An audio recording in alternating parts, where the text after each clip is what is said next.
Welcome into the Beachside Blitz. I'm your host, Patricia Caputo. This is where we surf the wave of sports, and I am so excited to have a special guest on today, Mr. Jerome. How are you?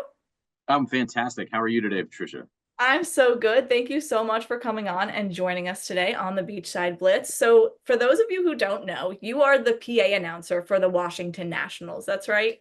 That is correct. This is my 19th season with the Nats, so I've been doing it for quite a long time. Actually, I started doing it right when the team came to DC.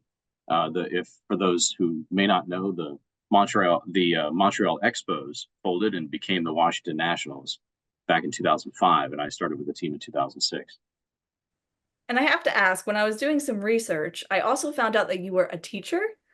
And Yeah, actually. that fascinated me because how do you balance both being a teacher and having a family along with being the PA announcer? It gets tough sometimes, and it gets a little tougher as you get older, kind of burning the candle on both ends, kind of, so to speak, right? Teaching, thankfully, though, I teach high school, and so we're done at around 2, and then I get time to go to the game. The problem is it's the after the game before school part because I don't get home till around midnight, and then I go back to school and start teaching at 7 in the morning. So, so during the homestands, it gets a little. Sleep is the most desired thing I can find during a homestand, but also the benefit of being a teacher is I have the summer off, and so once the summer hits, everything's okay. But yeah, I teach engineering to high school kids, and I coach robotics, which is I can never decide which job is cooler I was going to because say, I travel. I've been to LSU actually. I travel all over the world with these robotics teams, but yet then I get to go and announce for the Nats and experience Major League Baseball on a daily basis. It gets sort of like I didn't go to a lot of baseball games as a kid, and mainly because I'm from the DC area and we didn't have a team for a long, long time. I had to go to Baltimore, so I didn't get a chance to go to too many games. But now it sounds silly to say I can never decide between my the teaching aspect where I get to change kids, experience all the cool like the montages that we have to open games and the flyovers and the firework displays and the concerts and meeting the players. It's a strange life. It definitely is a strange life. and to continue on the robotics topic, so you've said you've been to LSU. My roommate is heavily involved in robotics there, but also they made it to a championship. I believe the same year the Nationals were in the World Series, if I'm not mistaken. So what was that aspect of being in two championships, but two that were very, very different? Right. Yeah. The same year that we won the World Series in 2019, my underwater robotics team got 7th in the world at the World Championships, and it was just a back-to-back whammy.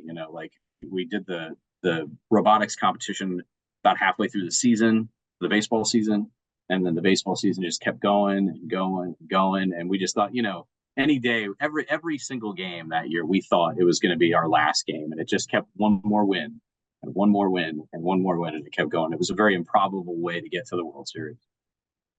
Does your students know that you're the PA announcer?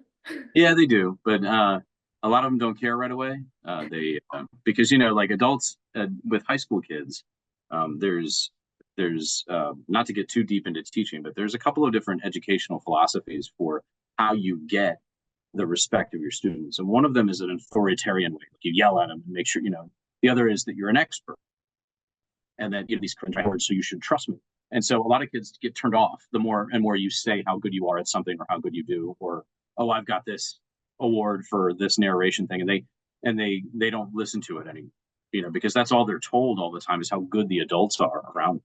And so they kind of ignore it. So I don't even bring it up a lot, but a lot of my kids do know. And there's a few pictures in the room of me and my hero. I have a really great picture of my hero, Bill Nye, the science guy.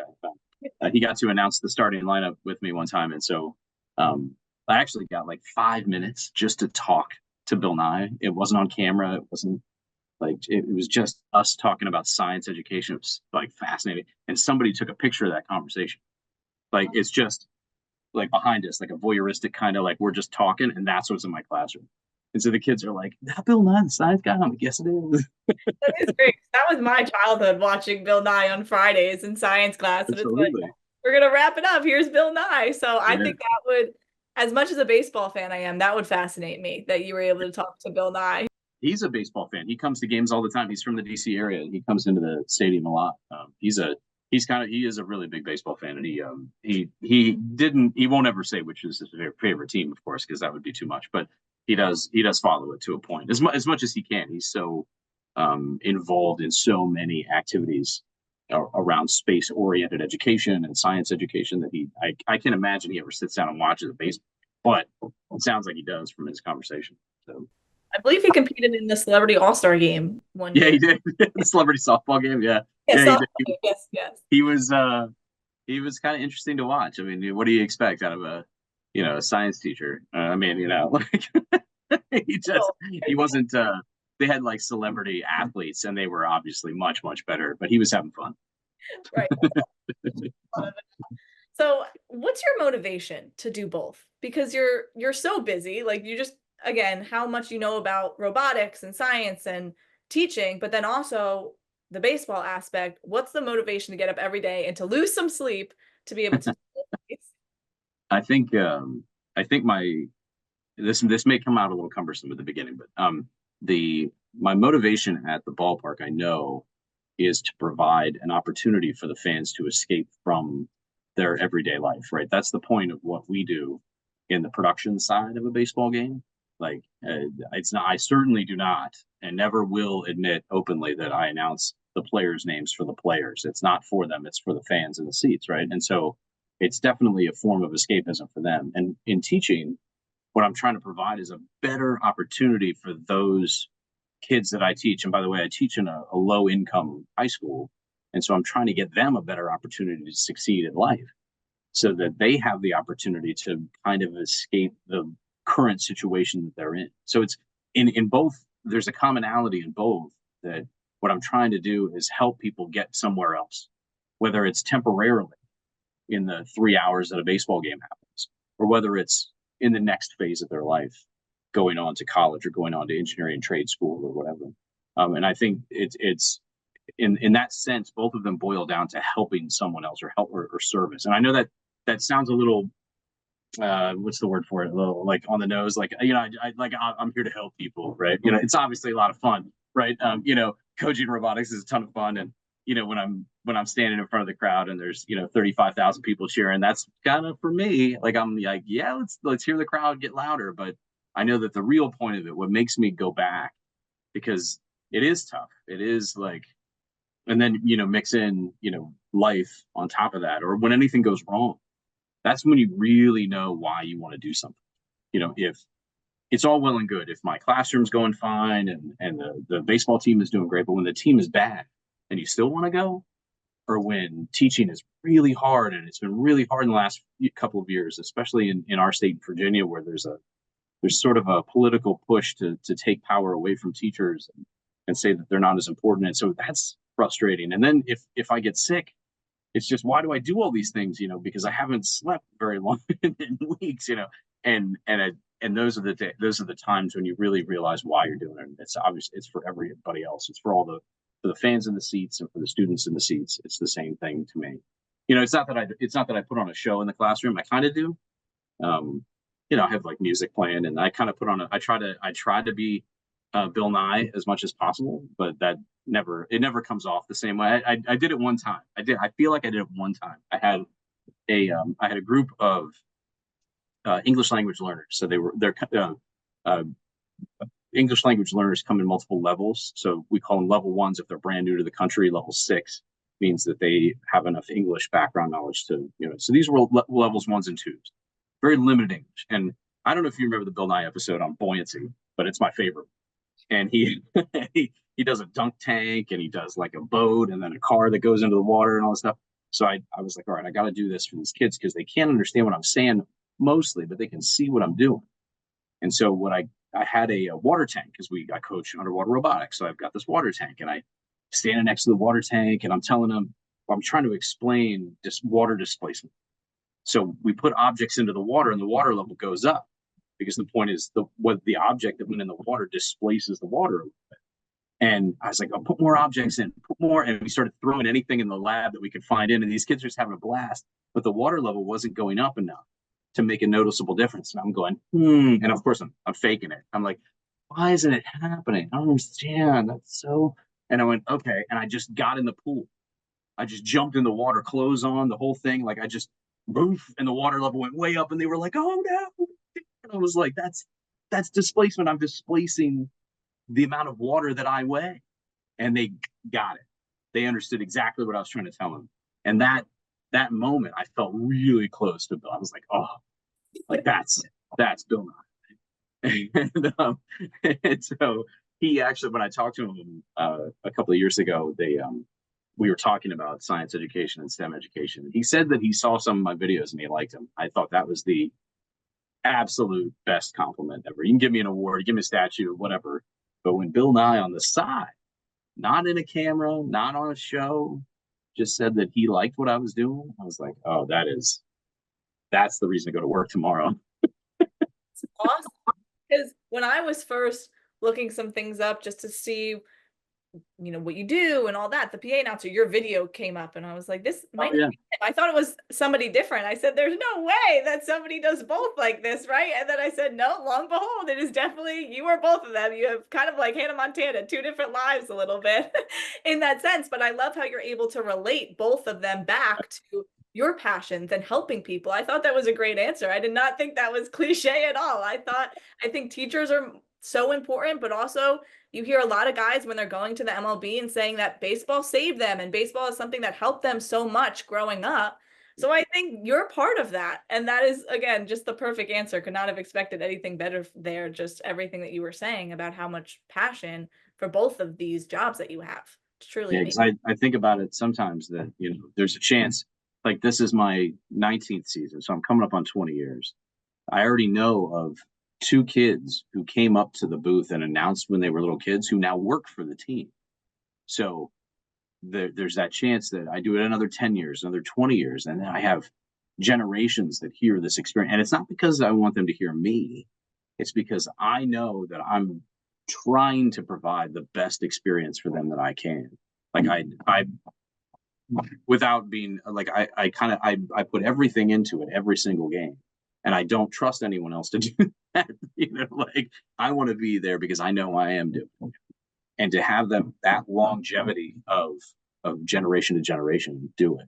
And the same goes for teaching. I haven't been teaching as long as I've been announcing. So I haven't gotten to that point yet. But my wife is also a teacher. And this is her 23rd year in the classroom. She has now taught children of former students. And to see that go through is just that you can't replace that. Like that, it's just so much. They always talk about what's your value in teaching, like what do you get out of it. You could make more money doing something else. And you're right, I have friends down the street that have my qualifications or less or a little bit more, and they make way more money than I do. And I could do that, but I'm not sitting in a cubicle every day. I'm not doing the 9 to 5 grind into DC. I'm teaching at a high school that's down the road from here, and then I'm going to the ballpark. I just have these crazy experiences between the two, and I'm much happier for it than I would be because I've done those other jobs and I know I wasn't happy then. Right. A lot more taxing, possibly. Yeah. When you hate going to work every day, man, that is tough. That is tough. Well, so you're balancing both of these as we talked about, but what does a typical day look like for you in preparation for a game and then possibly even the teaching aspect of it? Yeah, a lot of my prep is well, I'll put it this way. So the baseball games come in chunks, right? So it's not every day, but it will be every day in a row for 6 or 7 days. And then I'll have 6 or 7 days off, give or take. Sometimes it's 4, sometimes it's, So in the off times when I don't have a baseball game, but I do have school, what I'm doing is prepping after school every day for those days when I do have games.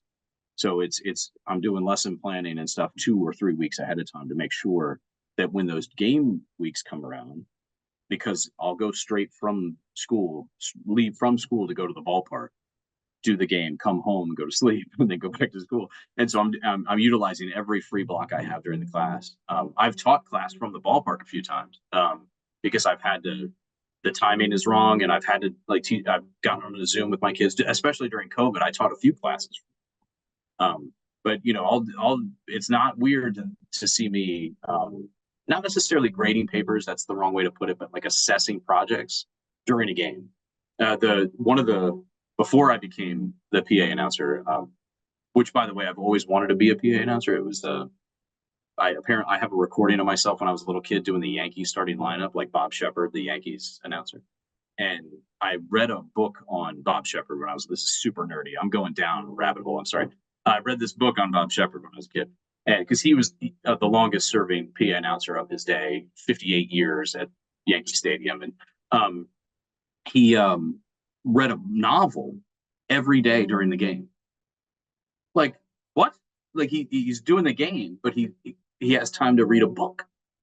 And so I thought, well, I have time to grade papers or whatever, so I can actually do some of that during the games. I can pick up on a little bit of schoolwork, but what I really try to do is utilize as much time as possible in both venues. There's just not a lot of sitting around. There's not a lot of hanging out. And then robotics takes a bigger toll because that's outside the classroom, and that can be when I don't have games and I'll be there till 5-6 o'clock after school. We meet on the weekends. It's just, it just is what it is. My son just graduated high school, so he's going to college next year. My daughter's in middle school, so there's going to her events, going to his sporting events that he had. It can be taxing, but in the end, it's worth it. My wife seems to think so. So. I thought so in 2019 as well, when the Yeah, Nationals went off to the World Series. And even though I'm sure you were very busy, but you were able to go out there and present and be a PA announcer during a World Series game. And I believe you had to miss class for that, if that's right. I did. I had to miss the games during the postseason. The start times get a little bit later too. So a normal game starts at 7, 6:45, 7. During the postseason, might start at 8, might start at 9. And then now you're getting even later. And so it got to the point where it was just dumb. And then we had a day game on the World Series. I was like, well, I can't miss the World Series for baseball. But luckily enough, my principal was a partial season ticket holder. So, he was okay with that. He might have missed the Super Bowl, maybe. He might have missed he was probably there. Yeah. You probably heard you. I was like, all right, yep, he's really here. But what went through your mind when you were able to witness them win a World Series, especially after just being able to be there? And for so long, they didn't have a team in Washington, and now they did. And then they went off and they won a World Series. There was definitely two magical themes to the second half of 2019. The first half was kind of awful baseball. The second half, they became much, much better and started turning everything around. Quickly enough, because you don't have a lot of time, even though the season's so long. They had to really step on it, but we could feel that coming, and that energy. The first magical thing was the energy that the crowd had that was different than the previous seasons, because we had some great seasons before. We won the division a couple of times before that, and we had really great rosters, and we had all these superstars and all this other stuff, and so there was energy there. But this one felt more organic because you could feel everyone slowly change, and you could start to see the stands fill up again, and you could start to see it wasn't from the beginning. We weren't expected to be there. It wasn't like they didn't sign somebody. They didn't go out and get 3 pitchers and say, now we're going to do it. That team just started playing better, and the fans started to notice that. And at that point, we had baseball long enough to where the general public had a little bit more ingrained baseball knowledge, because we didn't have baseball for so long. And because DC is such a transient community, it's hard to know if everyone there understands the game and how long it is. A lot of people want instant results, and you're not going to get that. There's 162 games. It's going to take it's a process. But when they started feeling it, we started feeling a lot more presence in the stadium, and that sort of we got motivated to put on a better show the whole time. The second thing that was magical was we weren't supposed to be there. So it was supposed to be over, and a lot of times, and this is sort of behind the curtain kind of about game production. A lot of the people that work there do not work for the team; they're contracted, and so they make plans. They need jobs for that's the last day of the season, so they start booking gigs for November and December. But then suddenly you're in the postseason; they got to cancel. And everybody was like, "What do I do?" And it was one day at a time. It was very chaotic for us to make sure that we had the right staff in place, camera operators, audio operators, that we had to make sure that everyone had ample time to get ready for games, but you didn't know, they go on the road. And of course we lost every game at home to the World Series. but won every game on the road, right? And because of that, we didn't know. We thought, are we coming back to work? The whole thing was just so the two-sided magical moments for me. One was the crowd coming back. The other was we never had a handle on anything. It was so out of control. And that was foreign to us because, we're trying to put on a show that's calculated and to the second, and we pick the music and we have the graphics that are designed and everything. We are in control of the game presentation. But the whole second half of that season, we were on a roller coaster. And that's never happened. It had never happened before that. Hasn't happened since. It was just a very exciting way to do what we do every day. Because normally, as much fun as we have, it is very calculated. It's very planned. And that we didn't know what was going on. Things were changing constantly. Advertisers kept jumping on, and new commercials were happening, and games to be played, and it was just the whole time. So it was definitely an exciting time. Not needless to say, it's also like a dream for any baseball fan. Your hometown team doing that. That's even more.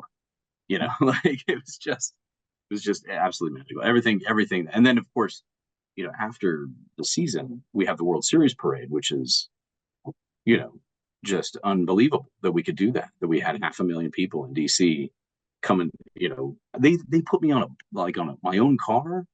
I was like in the back of a truck, like it was yeah, it was weird. It was very weird. And then I had to go on stage and announce the team coming out, and the most nerve-wracking thing for me in my entire life was I went out to the podium before it started just to lay the main script on the podium. And I had my hat down, and I walk up and I look up and I can't see the end of the crowd. The crowd goes on it farther than I could see down Constitution Avenue. And I was like almost, I can't do this because there's no way no one sees me when I do my thing. And then the mayor comes up and she's like, "Hey, Jerome, how you doing?" And I'm like, "Oh, it's the mayor of DC." And so the very nerve-wracking 15 minutes of my life was the end of that parade. It's a lot of the things that the fans don't get to see are the moments before and after. It's how we get from one event to the next, or how we prep for the event, or the stupid face movements I do to loosen up my face before. Nobody sees that. They all they hear is the finished product, and that's all we want them to hear.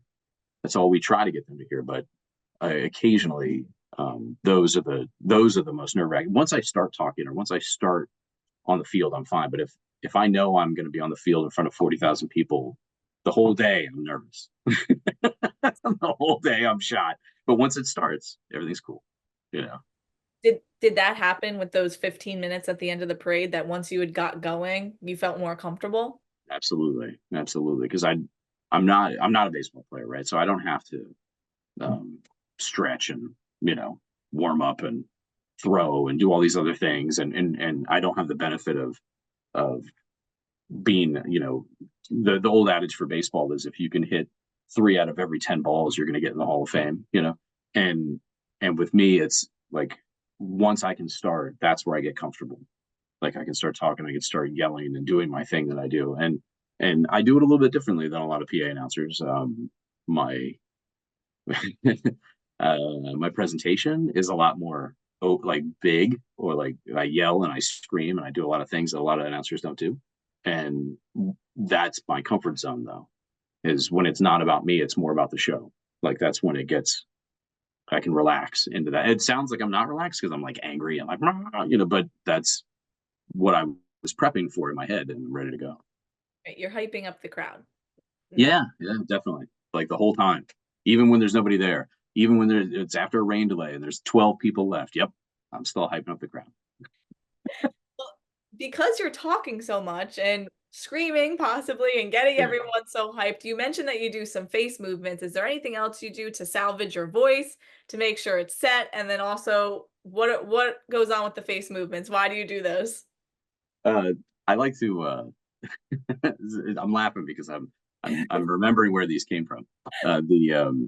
So there's a lot of people that I've gotten an opportunity to work with over the years, like broadcasters and some legends and some things. And some of them have passed on some information to me. I worked with a guy named Bill Mayhew long time ago. And Bill Mayhew was a legend in radio. He worked in Philadelphia, then he worked in DC, and he just gave me tips on how to do vocal warm-ups. And he had these tongue twisters that he made me memorize. And he didn't need to do any of this.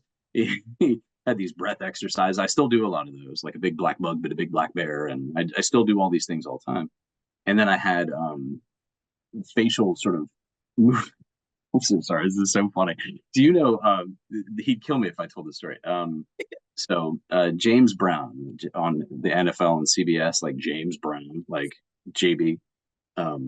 He's affiliated with our team. He's a co-owner of the franchise, and I worked with him on several opening days, and he does these facial warm-ups. I thought those are the dumbest things I've ever seen. He goes, and he does this like crazy thing with his face all the time. And I started making fun of it. Like when he'd leave, I'm like, oh my God, this thing guy's nuts. And then I did it, and I was like, wow, that worked. So I do that. And then I like to as far as keeping my voice the same way, it comes from relaxation, but it also comes from sort of a routine of doing things. If I deviate too far from the routine, or if I if obviously if I'm sick, that's a whole different thing. But I luckily don't have a lot of allergies. I luckily don't have a lot of seasonal allergies. That doesn't really bother me very much. So I can keep it kind of consistent that way. But as long as I'm not an idiot, it'll be there for now. Now, it's going to get harder to do that over time, because when I started this, I was 27, and so it was easier to recoup from yelling and screaming day in and day out. It gets a little harder when you're in your 40s. So I have to pay attention to it more. But it helps that the way in which I scream is, and I say scream because it sounds like that at first, but a voiceover person or a voice artist would know that it's not that hard on my throat. I'm not screeching as I go through the scream. There's a way I've learned how to do it over the years, to where it's at the end of the night, my throat doesn't hurt, even though I've been screaming all night. It's very easy on my throat, which is good. But like I said, the hardest part about all of this is staying. This is going to sound crazy, but staying healthy throughout that period of homestand to school. That's the hard part, because you end up eating at weird hours and staying up all night, and that's just not healthy for anybody. The other question, just to transition into not just your voice, but the player aspect of it all, is that the trade deadline just passed. There's players that they're there, then they're gone, or they retire. How is that, knowing that you've been announcing for this athlete, or have been announcing his name, and now he's gone? The hardest part about it is when they come back, when they're playing on another team, and I'm tired, and it's like the 8th game, and I put my finger down on the rod, like the starting lineup that I'm reading, and there's Trey Turner, but he doesn't play for me anymore, and so I don't do Trey Turner. I have to go Trey Turner, and I have to think he's on the other team now. And that's the hardest part about that, is if I do all this work to figure out how to say a guy's name in a way that's dynamic and in a way that's different than the name around it, than the one previous and the one after it. I have to try to figure out a way to say it differently than any other name I've said. That if he has the same first name as somebody else, I don't want to say it the same way. But then they get traded, and I'm like, I just worked on that. And then of course a new guy comes in, and we've had a few guys that come in, and there's not a lot of information on them, so we get a pronunciation, but then the pronunciation changes, and I'm like, did he change his name, or did he? They go, oh well, I'm a big leaguer now, so I'm going to change my name a little bit, and so that's not too many. Most of the time, 9 times out of 10, the name is pretty standard, pretty easy, and stays the same. But we do during the trade deadline, things are dynamic. Every day we go in, we don't know, because I don't know if you. I'm sure you follow much closer than I do. You have a radio show about this. Our outfielder Lane Thomas was just traded, and he found out just a few hours before the game. He was still there. He went out onto the field and said goodbye to other teammates. So it didn't happen in the morning. It happened closer to game time, and we're the last people to find out. obviously. Like there's a whole list of people that have to get notified of a trade long before the public address announcer finds out. I'm the last. Like as long as it's not on the sheet, I don't say it. You know, so Right. It is. It's very shocking. I know there's players who even got traded during the game. Oh yeah, that's happened. There's a I can't Yeah. remember who it is. There's a famous story of some guy getting traded in the middle of the game, and then he went to the other dugout. Oh, Uh, it slipped my mind, but I can see it. I can see the replay. He basically got traded in the middle, and it wasn't really in the middle of the game. It was right before the game started, so he had warmed up with his team, but then played the game with the other team. oh my Like God. bizarre and stuff. You know, can I ask you a question? Sure. Have you've gone to Phillies games then, right? So I'm actually a Yankee fan. So I know No, don't tell the radio audience I that. shouldn't, but someone finally broke to them. But I went to Veterans Park right when I was born, and then Citizens Bank right when it opened. And that's the last time I think I've been. But I Okay. went to both right before it was torn down and then the new one because my dad's a Phillies fan. So Oh, all my families from Pennsylvania, they're Phillies fans, but my mom's from North Jersey. So that's why I'm a Yankees fan. But I know I tried to keep it in for about a month. And then someone finally broke the news to them when I had them on the show and was like, well, do they know you're a Yankees fan? And I was like, oh, no. But yes. So when I was very little. that's funny. I have a picture of Yankee Stadium on my wall that you can't see, right next to a picture of Nationals Park. So I'm a huge Yankees fan. But I was going to ask you if you had heard the PA announcer in Philly, Dan Baker. The At one point in time, I was like the youngest in baseball, but that's no longer the case. So I'll give you a few stats here. So the youngest PA announcer in baseball is the announcer for the Chicago Cubs. His name is Jared Paparaki, and he's brand new. He's last year was his first year. But the longest serving public address announcer in baseball is Dan Baker at the Philadelphia Phillies. Yeah, he's been there for a very long time. I think it's 52 years, something like that, somewhere in there, 50, almost like a little over 50 years. I've never met him in person, but he's like the legend of legends right now. Like he's not the longest. He doesn't have the record for like the longest of all time. That was set a million years ago, but he's the current longest serving active by a long shot is Dan Baker in the Phillies. So That, that's what makes sports and especially baseball so special, which yeah. leads me to my final question of you mentioned earlier how there are kids that used to come up in the booth with you who are now working with you. So what advice would you give to the younger generations who are looking to get involved in PA announcing or broadcasting? I think when my students ask me a lot of how did you do it, why did you do it, how did you do it, that kind of thing. There's a few rules that show up for me that are good in any aspect of getting or being successful in a career. In entertainment, there's a slight twist on it. So I always tell students, whatever the gig is, whatever the job is, whatever the career is that you want, you have to do a couple of things. You have to be on time every time, right? And then you have to be prepared every time. Because if you're not prepared for what you're going to do, or if you're not prepared for what, whether it's the interview process or whether it's the job, being ahead of it is a key to success, right? So if you go into the interview knowing about that company, then you're more likely to get the job. But if you also go into work every day, being prepared to go to work every day, then you're going to lead to more success. And broadcasting specifically is gig work. There's no way around it. It's essentially just we're either, when I was in radio, it was based on ratings. When I was in media, it was based on revenue. And now that I'm in baseball and broadcast, I have a lot more longevity in the job, but it's also about daily entertainment. We have to put on an A+ show every day. So we have to be on time. We have to be prepared. We have to be ready. And I think you also have to remove yourself from a lot of that equation. If a lot of the successful broadcasters I know are not in it for themselves. They're in it for the experience or the team or the fans or something else. Other than that, it has to be more than just a job. It has to be more than just a paycheck. Otherwise, it's just going to grind you down.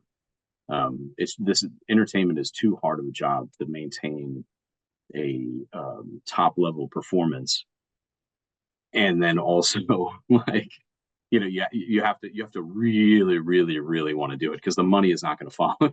Right. Oh, definitely. There's Right. no other way to put it. I mean, it's just that's not what it is. It's not in the it's like the same kind of goes for teaching. Like we have to want to be a teacher because if you don't want to do it, there's a whole lot of other things you could be doing. Right. So I think that's such valuable information that everyone in any job, but also especially Right. this field, could take with them and use that for the rest of their lives if they want to do this for the rest of their lives. Well, Yeah. thank you so much, Mr. Jerome, for joining me on the Beachside Blitz. I really appreciate you taking some time to speak with me today. Thank you so much for having me. I really appreciate it. You are tuning in to the Beachside Blitz, where we surf the wave of sports on Cape May Radio, WCFA 101.5 FM, the Center for Community Arts, Cape May. I am your host, Patricia Caputo, and we just wrapped up that interview with Mr. Jerome Hruska, who is the PA announcer for the Washington Nationals. So once again, big thank you to him for joining us for about 35 minutes to come on and talk about his life, not only as the PA announcer, but also as a teacher at a local high school. We will be back with more on the Olympics, on the Philadelphia Eagles, and the Philadelphia Phillies after these messages. Support for Cape May Radio WCFA 101.5 FM and the Center for Community Arts comes from Mad Batter Restaurant and Bar, serving breakfast, lunch, and dinner. You can find more information about the Mad Batter located inside the Caravilla Hotel, 19 Jackson Street in Cape May, New Jersey, by visiting madbatter.com. Support for Cape May Radio WCFA 101.5 FM and the Center for Community Arts comes from Good Sense, offering home and personal fragrance products and fine arts and crafts. More information is available at 327 Carpenters Lane, Cape May, New Jersey, and goodsense.capemay.com. Welcome back to the Beachside Blitz, where we surf the wave of sports on Cape May Radio, WCFA 101.5 FM. I'm your host, Patricia Caputo, and we're going to hop right into our first segment of What's the Scoop? And the scoop is that the USA men's basketball team is just a few minutes away from possibly securing another gold medal. The last time I had checked, USA was up 58-47. Wembenyana, who is playing for France, had 15 points, but of course the USA was being helped out by guys like LeBron James and Steph Curry and even Drew Holiday. And all of this comes after they were able to beat Serbia. So that was a little too close for comfort.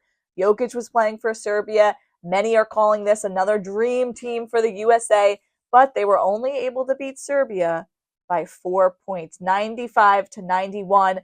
At one point, this USA men's team was down by 17 points. Granted, they have such a great team. There are so many experienced players. What I would say is the best players in the world, some of the best players in the world. They're able to make a comeback, just like they showed against Serbia. They have the confidence that they can do it. So far in this game that's being played right now, the finals, where they have a chance to win a gold medal, they have not taken anything for granted. They have gotten up early. They have stayed up early. But when it came down to Serbia, they were able to outscore them. They went on a 35-15 run, were able to make a comeback, and that is why they're here right now in that championship game where they will be competing for a gold medal. And they are trying to set the record straight. They won gold in Beijing in 2008, gold in London in 2012, Rio 2016, and then Tokyo in 2020. They want to do it again. And I love history because all of it, to me, goes back to 1992 when it was the first time that professional athletes were able to compete in the Olympics. And that dream team, now we're seeing another team, another great basketball team. Likely the last time we'll see probably the last time we'll see LeBron James in the Olympics, who is one of the greatest players to ever play the game of basketball. He has already said he doesn't even want to be in LA when they come to the Olympics because of how busy and crazy it's going to be. So he'll probably take a vacation. But this is history that we're witnessing, especially if the USA is going to be able to keep the lead and win gold. But there's some more history that we could witness on the women's side of basketball. They will compete on Sunday to wrap up the 2024 Olympics in Paris. They will compete for an Olympic gold medal against, guess who? France as well. Now, the women's basketball team has won 60 straight games in the Olympics. Yes, 60 straight games in the Olympics. The Olympics only happen every 4 years, just as a little reminder. They have never lost since professional players were able to compete. And the USA, just recently, to get to this point, to get to Sunday, defeated Australia with the help of a veteran like Breanna Stewart. This is her third time competing in the Olympics. She went on to score 16 points in the 85-64 victory. And the USA women's basketball is trying to do something that has never been done. They're trying to win their 8th consecutive gold medal. Right now, they are currently tied with the men's basketball team from 1936 to 1968, who won 7 gold medals. Women are tied right now. They have 7 gold medals. They are trying to win their 8th to become the first ever basketball team to win 8 consecutive gold medals in the Olympics. And hopefully they will do it on Sunday in France. And France, as we were saying, has a little bit of home field advantage. And they will, after they defeated Belgium 81-75 to get to this moment. So I think that it is kind of cool that USA, both of them are playing France, USA. Going back to men's basketball, you have that Wembanyama aspect of it all. Everyone's saying that he could be the next great basketball player in the NBA, that he's this rookie who's going to come out and show out for the Spurs and has been able to do that. And now you're seeing some of the best players ever in both men's and women's basketball being able to go out and compete on what I think is one of the greatest stages of all time. So when you're talking about news, though, sometimes there's bad news and sometimes there's good news. So if we move on to the track and field, I always like to hear the bad news first. Let's get that over with. Then I want to hear the good news. I promise you there's plenty of good news, but there was a major fail yesterday in men's track and field. The bad news is, once again, in the men's 400 by 100 meter race, the USA men's team failed. The expectations were high, especially if someone like Noah Lyles was able to compete. But he was not. He was unable to compete after running the 200 meter race where he won bronze, after many had expected that he would go on and win gold, which he did in the 100 meter race. He said that, "I'm not able to play." He immediately fell to the ground in that 200 meter race. He had a mask on before competing, and a lot of people were questioning why he was wearing a mask. And it later came out that he was suffering the side effects of COVID-19. So Noah Lyles was unable to compete. But Noah felt very confident in his team. In fact, before the race, before the 4 by 100 meter race, Noah said, "They've," meaning his teammates, "have proven with great certainty that they can handle it without me. If that's the case coming off today, then I'm perfectly fine with saying, hey, you guys do your thing. You guys have more than enough speed to get the gold medal." That did not happen for this USA team. In fact, they were disqualified. And this is not the first time they have been disqualified. There is endless amounts of history with this 4 by 100 meter race that the USA cannot seem to get it right. So if you weren't able to watch, what happened on Friday was that the USA men's team was disqualified. This all came after Christian Coleman, who started the race, failed to properly pass the baton off to his teammate Kenny Bernark. Bernark had to nearly stop completely in order to even get the baton, because you don't want to drop it. And then obviously that would slow him down. And then as a result, it seemed that this horrible streak seemed to continue for the USA. And if you had watched what was happening before they had officially started the race, the commentators were drilling into us everything that had happened since 2008. And then in Tokyo and in Rio, everything that happened horrifically for this team.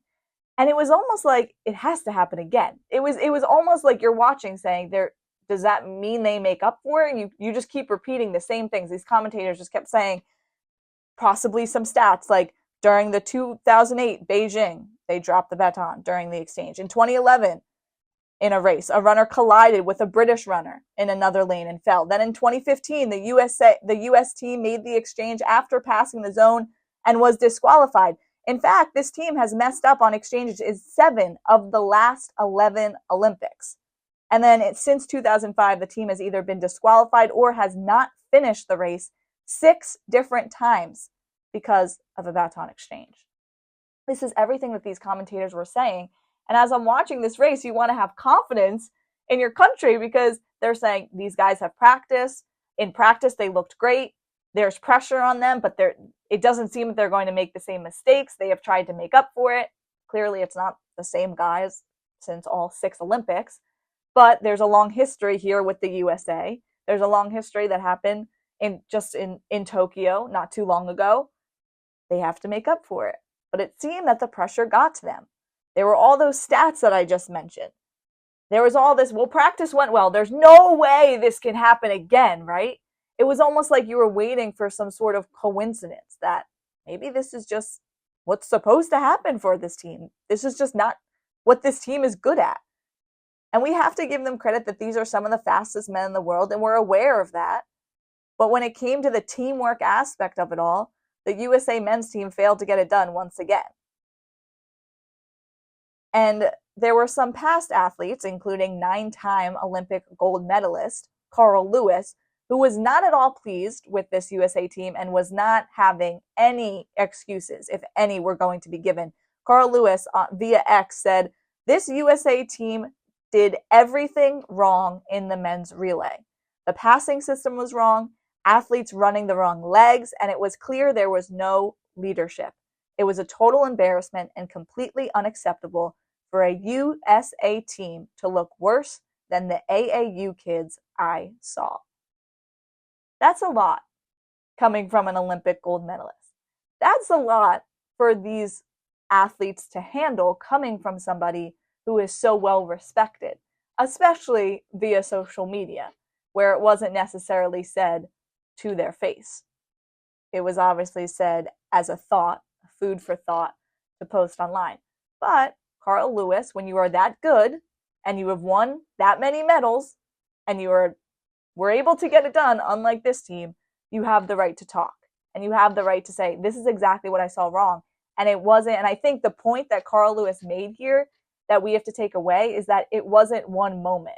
It wasn't because someone ran too fast or someone didn't catch the baton. There was multiple incidences, multiple problems from the jump that had to be fixed and weren't. But it wasn't all bad, especially for the men. Vernon Norwood this afternoon went on to win the men's 4x100 meter relay. Rob Benjamin won gold in the 4x400 meter relay. And there was more good news on the women's side. 2 words, 1 person, Sha'Carri Richardson. While it wasn't just her, she did lead the charge in the 4x100 meter race to help the USA win gold. Richardson would go on to win her first ever gold medal. Along with that, former LSU track and field star. Fun fact, when she was a freshman, she was holding up a sign that said, "What do you want to be when you grow up?" And it was a professional track and field runner. Well, that's exactly what she did, as she brought home a gold medal for the USA on Friday. The Washington Post referred to her in an article as saving the team, which she did. She sprinted to the finish line and nobody could compete with her. There were 3, if you know how the 4x100 meter relay race works, there's 4 players, there are 4 participants, you can say, 4 athletes. They're all competing. They have to pass the baton off 3 times. Richardson was the last one to receive the baton and then ran to the finish line. And as she's doing this, she looks over at some of her opponents and pretty much has one of the coldest pictures I think anyone in the Olympics could have. Usain Bolt was pretty good when he looks over to the camera and is smiling as he's dusting his opponents. But Richardson just looks over, sees where her opponents are at, and knows she's going to win this one. So I think that was just so great for the USA. And somebody said when I was reading some comments, she said 1,000 words with 1 stare, which was absolutely true. If you have not seen that picture just go look it up. Sha'Carri Richardson after as she was winning the 4x100 meter race. But it didn't end there. We also had some New Jersey natives who were able to bring home and break world records and win gold. Sydney Malafin-Lauren from Dullen, New Jersey. She is a native of Middlesex County. She now holds the new world record, which she broke. She formerly held it herself, broke her own world record, and now holds the world record for the 400 meter event after running a 50:37. So 1 gold, broke her own world record. She's from New Jersey, like I had mentioned, but also a fun fact about her dad, Willie, he ran track at East Orange High School, which is about 2 hours from Cape May, New Jersey. So there is definitely a lot of New Jersey natives in this Olympic race. But as we move on, let's transition into our next segment of Throwback Thrills. So we wrap up the Olympics, but football is starting soon. I promise we'll talk about the Eagles in just a little bit. But in this special edition of Throwback Thrills, I was able to speak with Ed Smith. Now, you may not know his name, but you likely know the name, or at least the face, or should I say the pose of his grandfather. Ed Smith's grandfather is the man who stands on the Heisman Trophy. The Heisman Trophy, which is given to the best college football player.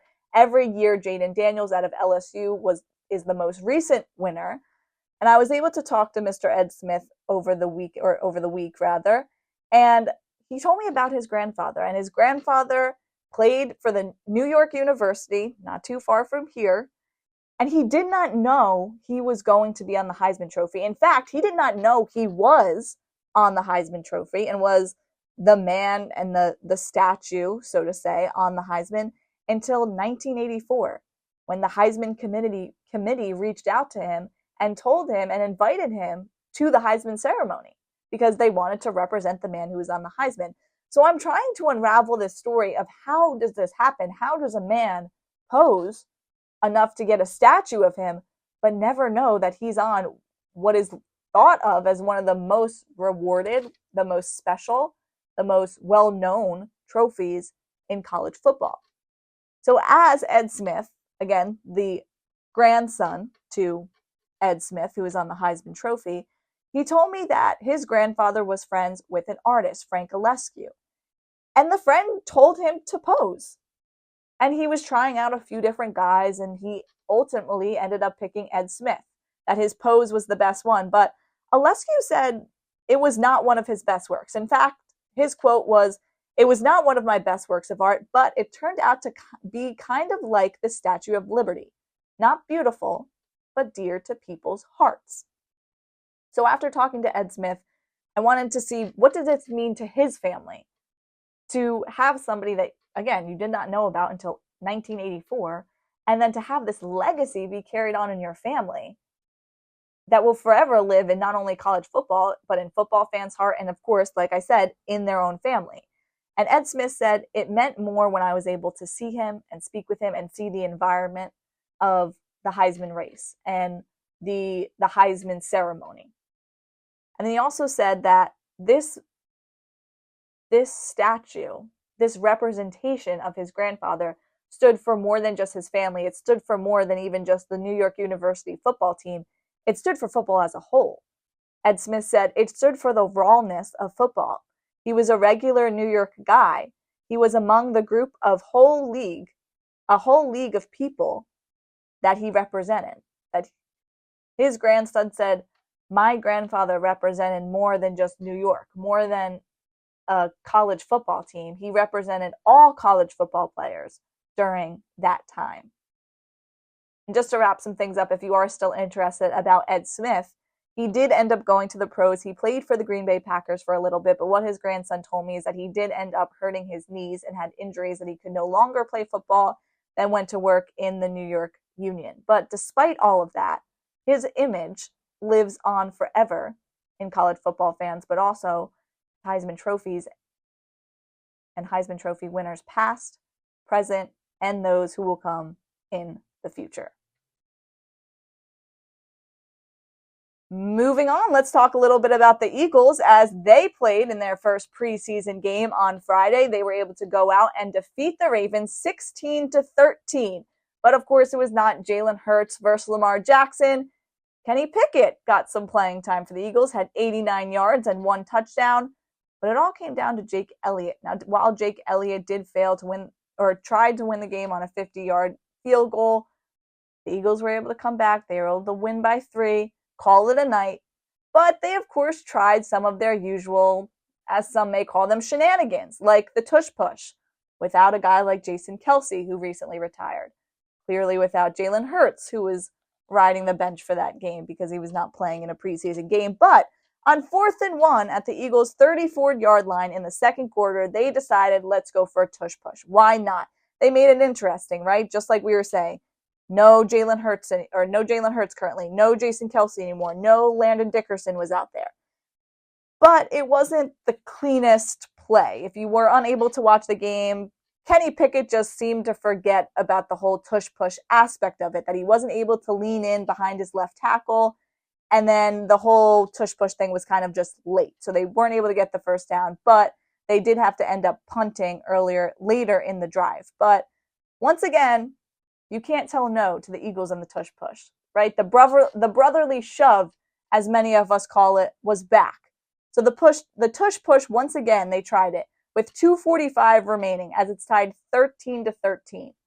And then Tanner McKee was able to get the first down and was able to allow the Eagles to score on their 48-yard line. So the Eagles were 2 for 2 on tush pushes. So they're able to get it done. Kenny Pickett might need some practice, but shouldn't be a problem for Jalen Hurts. Doesn't seem that the tush push is going anywhere, and there are a lot of rumors and speculations last year that possibly the tush push could be banned because some say that it's dangerous, but the NFL shot that rumor down, and I'm pretty sure the Eagles would not have wanted it to be banned, as they seem to be using this as their strategy once again for this season. Wrapping things up just a little bit, we're going to go into our next segment of Social Scoreboards. If you haven't heard, a Philadelphia legend retired on Thursday. Well, most of him call him a legend, and he was able to bring home the first ever Super Bowl to the Philadelphia Eagles. Nick Foles retired. So just like always on the Social Scoreboards, we take and rank the top 3 best social media comments about a certain situation. And this one, of course, is Nick Foles retiring. So if you don't remember, in the Super Bowl not too long ago, when the Eagles were able to defeat the Patriots, Nick Foles went 28 for 43 with 373 passing yards, 3 touchdowns, and not to forget the Philly special that got him that iconic trophy right outside of Lincoln Financial Field, along with a Super Bowl MVP. While he did not become a starting quarterback anywhere else, while the Eagles were very set on bringing back Carson Wentz that next season, despite Nick Foles helping them win a Super Bowl, if y'all remember, Carson Wentz tore his ACL in the playoffs, wasn't able to compete. Nick Foles comes in and does what is quite literally the impossible. But let's get started. Coming in at number 3 from @explaining the Cubs. This is a Cubs fan saying this. Always a legend, speaking on Nick Foles. Always a legend for stealing a ring from Tom Brady. Good luck in retirement. I like it. Keep it simple. Keep it sweet. Everybody did not want Tom Brady to get another ring, and Nick Foles were able to knock them off. Coming in at number 2, @Anthony Russo says, a Super Bowl and that ridiculous Chip Kelly season. A Hall of Fame of non-Hall of Famers for sure. A lot of Eagles fans after his retirement were calling for his number to be retired from the Philadelphia Eagles, or for the Philadelphia Eagles rather, to retire his number. I had joked with one of my friends who is an Eagles fan, yeah, I'm sure he'll get to the Hall of Fame, right? Not very realistic. Not the expectations here. Probably not what the NFL was going to do, but hey, you never know. Despite that, he brought home exactly what Philly wanted, a trophy for the Super Bowl. Coming in at number 1, Crazy Tom. Yes, that's really his ex name, Crazy Tom. But I think he got even crazier with this tweet because Tom said he was a Cowboys fan. And he's giving much credit to Nick Foles. Crazy Tom says, from a lifelong Dallas Cowboys fan, what you have done has been inspirational to so many people. Congratulations on what was an incredible career. Incredible career, incredible season. But I do find this wholesome when fans are able to give credit to where credit is due. And Nick Foles deserved that credit. And some more credit was coming after. I found this one a little bit funny, a little bit interesting, as John P. Irving, we'll just count this as a special kind of like PS, right? When you write at the end of the note. This will just top it off. John P. Irving on X says, blessings on the next chapter. Not a fan of anything Philly sports after about 1776, when the USA became a country. That's just about when he stopped liking Philly. But John P. Irvin says, I've always admired you as a player and more importantly, as a high integrity human being. So Nick Foles decides to hang it up at a little bit of a stint with the Bears. Of course, that memorable season in Philadelphia where he was able to bring the Eagles their first and only trophy. As we wrap it up here on the Beachside Blitz, the United States is winning fourth quarter with the men's basketball final. 6 minutes and 38 seconds left. The United States leads 80-69 against France. If you're listening, possibly go tune in on there and see if the U.S. men's team can do it again and bring home gold for the USA. I am your host, Patricia Caputo. Thank you so much for joining me once again on the Beachside Blitz. We'll be back next Saturday, same time as always, 4 p.m. to 5 p.m. on the Beachside Blitz, where we surf the wave of sports. I'm your host, Patricia Caputo, on Cape May Radio, WCFA 101.5 FM, the Center for Community Arts, Cape May.